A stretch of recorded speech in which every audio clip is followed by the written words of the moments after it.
শপথ গ্রহণের জন্য যথাসাধ্য চেষ্টা করছি।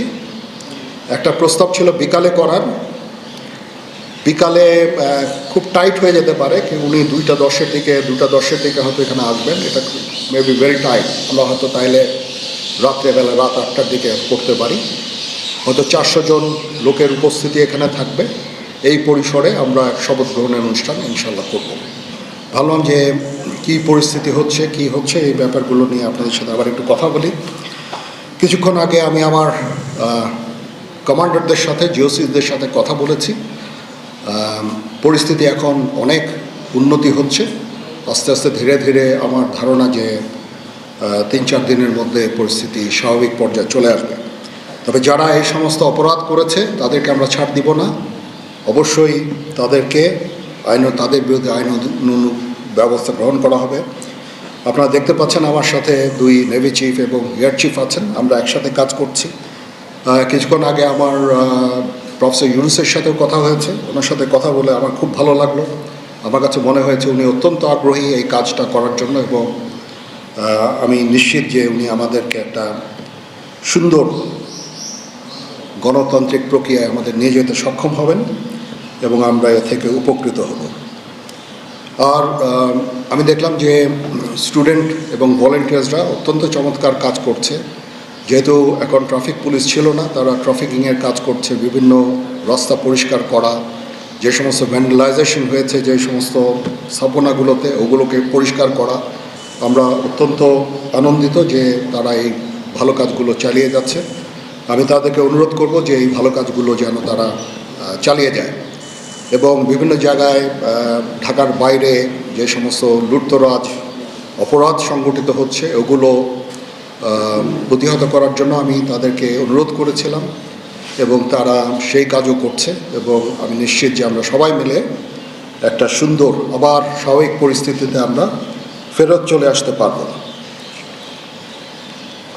আপনারা জানেন যে আমরা কেয়ারটেকার গভর্নমেন্টের প্রধান ডক্টর ইউনুসকে আমরা নির্বাচন করেছি অনেক আলোচনা করে, আমরা নিজেদের মধ্যে অনেক আলোচনা করেছি এবং সমস্ত রাজনৈতিক নেতৃবৃন্দের সাথে, স্টুডেন্ট কোঅর্ডিনেটরদের সাথে আলোচনা করেছি। আমার সাথে নেভি চিফ এবং এয়ার চিফ ওনারাও ছিলেন, এবং মহামান্য রাষ্ট্রপতির সাথে আমরা আলোচনা করেছি এবং আলোচনা করে আমরা সর্বসম্মতভাবে সম্মত হয়েছে এবং ওনার কাছে প্রস্তাব দিয়েছি চিফ অ্যাডভাইজার ডক্টর ইউনুসকে করার জন্য, এবং উনি এখন আমাদের চিফ অ্যাডভাইজার।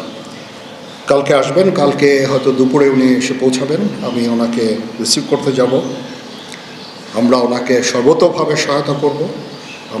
আমি army chief, navy chief, air chief, এবং আমি নিশ্চিত যে উনি এই সমস্ত রাজনৈতিক দল এবং সবার কাছ থেকে সাহায্য সহযোগিতা পাবেন, স্টুডেন্ট ফোরাম, স্টুডেন্টস, এবং আমরা সবাই মিলে ওনাকে সাহায্য করব এবং আমি নিশ্চিত যে তাহলে উনি অত্যন্ত সফলভাবে ওনার এই কাজ সমাধা করতে সক্ষম হবেন। অনেক ধরনের গুজব চলছে, আমি জনগণকে আহ্বান করব এ ধরনের গুজবে যেন কান না দেয়। আমরা একটা চমৎকার পরিবেশে সুন্দরভাবে সবাই মিলে আমরা কাজ করে যাচ্ছি। আমার সেনাবাহিনী নিয়ে বিভিন্ন সেনানিবাসের মধ্যে বিভিন্ন কিছু হচ্ছে ইত্যাদি সমস্ত গুজব রটনা করা হচ্ছে, এগুলোতে আপনারা কান দিবেন না এবং আপনারা এই ধরনের গুজব ছড়াতেও দয়া করে সাহায্য করবেন না।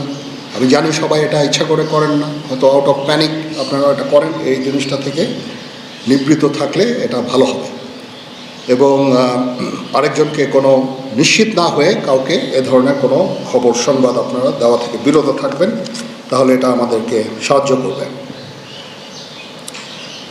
পুলিশের পুনর্গঠনের কাজ চলছে, এখন পুলিশ প্রধান একজন নিয়োগ দেওয়া হয়েছে। আমি নিশ্চিত যে পুলিশের মনোবল আবার ফেরত আসবে এবং পুলিশ একটা প্রফেশনাল ফোর্স হিসাবে ভালোভাবে তাদের দায়িত্ব পালন করতে সক্ষম হবে। সর্বশেষে আমি আপনাদের নিশ্চিত করতে চাচ্ছি যে সেনাবাহিনী, নৌবাহিনী, বিমান বাহিনী সর্বদা জনগণের সাথে আছে এবং থাকবে, এবং আমরা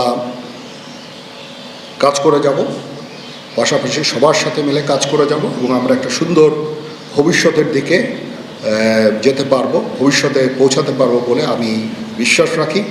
আপনারা আমাদের সবাইকে সাহায্য সহযোগিতা করবেন, আপনাদের সাহায্য নিয়ে ইনশাল্লাহ আমরা এটা করতে পারবো। আপনারা মিডিয়া অলরেডি অত্যন্ত দায়িত্বপূর্ণভাবে আপনাদের সংবাদ পরিবেশন করছেন। আমি আবার আপনাদের কাছে এই জন্য কৃতজ্ঞতা জানাচ্ছি এবং ইনশাআল্লাহ আমরা সবাই মিলে দেশকে একটা সুন্দর একটা পরিবেশ আমরা সৃষ্টি করতে পারবো এই দেশে এবং আমরা সবাই ভালো থাকবো ইনশাআল্লাহ।